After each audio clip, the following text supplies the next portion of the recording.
Salut à toi futur leader, bienvenue mon ami au sein de cette nouvelle vidéo que je te fais sur un trajet entre deux lieux de tournage. Je me suis dit que ça pouvait être sympa de revenir à un format que j'avais fait, alors j'espère que la route ne t'embêtera pas au niveau du son, bon je suis encore sur le micro, mais revenir sur un format que je faisais il y a de ça quelques mois, quelques années, puis c'est un format que j'apprécie également. Dis-moi dans les commentaires si tu préfères que je filme les vidéos à la main comme ça, ou tout simplement que je reste un petit peu plus posé avec le trépied, etc. Aujourd'hui, je te fais une petite vidéo sur, enfin petite, je ne sais pas combien de temps elle va durer, sur comment être positif. Et pour moi, il y a 4 grands axes à avoir, 4 grands axes sur lesquels travailler pour être positif au quotidien. Mais avant tout ça, tu vas devoir comprendre que, en guise de constat d'introduction de cette vidéo, tu vas devoir comprendre qu'en fait, être positif, c'est vraiment une valeur que tu vas devoir adopter dans ton état d'esprit, ou pas. C'est-à-dire que, personnellement, je ne crois pas forcément en la loi d'attraction, mais je crois au fait que plus tu vas, comment t'expliquer ça de manière assez simple, plus tu vas répandre du positif autour de toi, que ce soit dans ta communication, que ce soit dans ton énergie, que ce soit dans ton état d'esprit, plus tu vas attirer du positif à toi. Donc ça c'est un fait en je crois, c'est une de mes valeurs, c'est pour ça que la positivité et le fait d'être positif dans mon quotidien, c'est quelque chose qui me tient énormément à cœur. Et c'est la raison pour laquelle, derrière, je débouche sur les 4 différents conseils que je te conseille également de mettre en place dans ta vie et dans ton quotidien. La première chose pour être plus positif, ça va être de travailler sur son état d'esprit. Essayer de voir un petit peu plus le positif dans ton quotidien et puis quels que soient les événements, tu auras forcément des choses positives qui vont arriver par la suite. C'est-à-dire que tu peux avoir un événement un petit peu tragique, un licenciement, une rupture ou quoi que ce soit. Et ce qui va se passer, c'est qu'en fait, tu auras des opportunités derrière tout ça. Par exemple, tu as ton patron, tu travailles dans une entreprise depuis 5 ans, c'est un super métier, tu te fais licencier du jour au lendemain. Ça peut arriver, ou alors ton patron te l'annonce quelques jours avant, etc.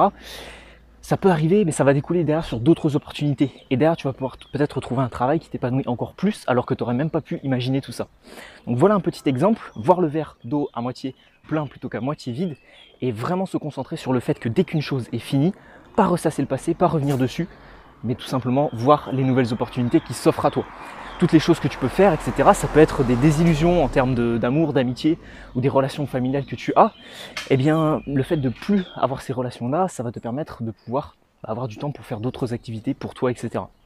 Donc 1, positif dans le mindset, positif dans l'état d'esprit. 2, positif dans la communication. Alors forcément, si tu es abonné à cette chaîne YouTube, tu le sais que la communication, c'est ma passion, si je puis dire. Donc tout simplement, adopter une communication plus positive. Si je te dis je ne suis pas quelqu'un de méchant, qu'est-ce que tu vas comprendre, qu'est-ce que tu vas entendre dans ton cerveau? Tu vas entendre le mot méchant. Pourquoi? Parce que le cerveau ne fait pas la différence entre le positif et le négatif. C'est-à-dire que quand tu vas formuler une phrase et que je tourne juste la caméra, quand tu vas formuler une phrase et que tu vas la formuler de manière négative, ce qui va se passer, c'est qu'en fait, le cerveau de ton interlocuteur ne va pas faire la différence entre le mot que tu viens de dire et le fait que ta phrase soit tournée de manière négative. Et donc ça, malheureusement, ça vient bafouer souvent ta communication parce que ce que tu souhaites transmettre comme idéologie, c'est pas du tout en lien avec ce que ton interlocuteur comprend. J'attends juste que ça fasse un peu moins de bruit. Et ce qui va se passer, c'est qu'en fait, tu vas vouloir transmettre le fait que tu es quelqu'un de gentil, mais plutôt que de dire je suis quelqu'un de gentil, tu vas dire je ne suis pas méchant. Ça malheureusement c'est mauvais. Donc adopter une communication plus positive, c'est supprimer un petit peu ce qui est négatif. Et un autre axe sur la communication, ça peut être aussi est-ce que c'est intéressant de donner son avis? Toujours avoir un coup d'avance. Et il y a une fameuse phrase qu'on m'a répétée souvent quand j'étais petit, et c'est une très très bonne phrase, tourner 7 fois sa langue dans sa bouche avant de parler. Et c'est une phrase que honnêtement, c'est une idéologie que je te conseille de garder en tête. Pourquoi? Parce que est-ce que quand tu vas parler, quand tu vas communiquer, ça aura un réel intérêt? Est-ce que remettre quelqu'un à sa place et lui dire non, tu as tort, c'est comme ça, 2 plus 2 ça fait 4, ou tel autre exemple, est-ce que c'est important, est-ce que c'est intéressant? Donc on va se poser un petit peu, on va se poser là. Bonjour. Hop. Donc est-ce que c'est intéressant tout simplement d'essayer de remettre en question quelqu'un? Quelle va être la plus-value de tout ça? S'il n'y en a pas vraiment et si la personne tu ne la connais pas bien, est-ce que c'est intéressant de lui dire qu'elle a tort? Pas forcément. Donc ça c'est au niveau de ta communication. Donc 1, mindset, 2, communication, et 3, on va se mettre à l'ombre parce qu'il commence à faire un petit peu chaud. On va aller se mettre là-bas. Troisième chose, vidéo vraiment à l'improviste, là pour le coup.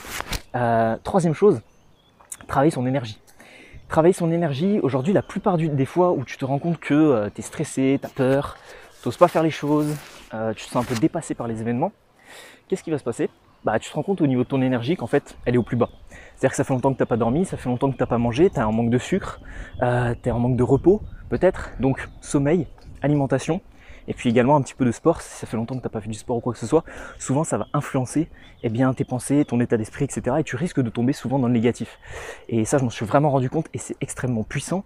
La plupart du temps où j'ai des pensées négatives, la plupart du temps où j'ai un mauvais état d'esprit, toujours avant un repas ou toujours parce que j'ai pas mangé depuis un certain temps ou tout simplement parce que ça fait longtemps que j'ai pas dormi assez cette nuit, j'ai dormi 4-5 heures, etc. Je me suis levé, je commençais à bosser, etc. Donc malheureusement ça c'est également fatidique pour ta positivité, je dirais, c'est la gestion de ton énergie. Et quatrième et dernière chose, c'est ton environnement. Alors par environnement, j'entends l'environnement un petit peu psychologique, c'est-à-dire les personnes qui t'entourent, les personnes qui sont autour de toi, qui vont communiquer avec toi tous les jours, etc. Donc si tu as des personnes toxiques autour de toi, bien évidemment ça va être compliqué d'être positif au quotidien, mais également ton environnement de manière physique. Tu vois, dès qu'il y a quelque chose qui est assez mal rangé chez moi, dès que c'est un petit peu le bordel, et je pense que c'est pareil chez toi, dès que ça commence à être un petit peu, il y a des choses qui traînent un petit peu partout, la vaisselle n'est pas faite, il y a encore des restes de la bouffe d'hier ou quoi que ce soit, on se sent pas bien, on se sent oppressé, on a l'impression qu'il y a quelque chose qui va pas, etc. Et malheureusement, ça joue également sur notre positivité et notre négativité.